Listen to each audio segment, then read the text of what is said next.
লাখ লাখ মানুষের অংশগ্রহণে আপসহীন নেত্রী ও বিএনপি চেয়ারপারসন বেগম খালেদা জিয়ার জানাজা পূর্ণ ধর্মীয় মর্যাদায় সম্পন্ন হয়েছে। তার জানাজার নামাজ পড়ান জাতীয় মসজিদ বাইতুল মোকাররমের খতিব মুফতি আব্দুল মালেক। ৩১ ডিসেম্বর মানিক মিয়া এভিনিউতে বিকেল ৩টা ৩ মিনিটে খালেদা জিয়ার জানাজা শুরু হয়। বিকেল ৩টা ৫ মিনিটে জানাজা সম্পন্ন হয়।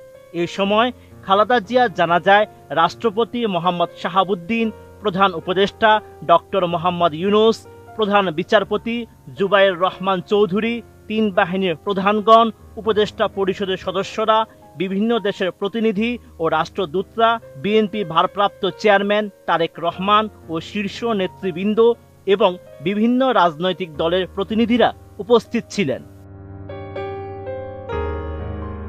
জানাজা শেষে এক হৃদয়স্পর্শী দৃশ্যের অবতারণা হয় মানিক মিয়া এভিনিউতে। জানাজা সম্পন্ন হওয়ার পর জনপ্রিয় ইসলামী বক্তা মাওলানা মিজানুর রহমান আজহারী ও বাংলাদেশ খেলাফত মজলিসের আমির মাওলানা মোহাম্মদ মামুনুল হক প্রিয় নেত্রীর কফিন নিজের কাঁধে তুলে নেন। প্রিয় নেত্রীকে শেষ বিদায় জানানোর এই মুহূর্তটি উপস্থিত লাখো মানুষের মাঝে শোকের আবহকে আরো ঘনীভূত করে।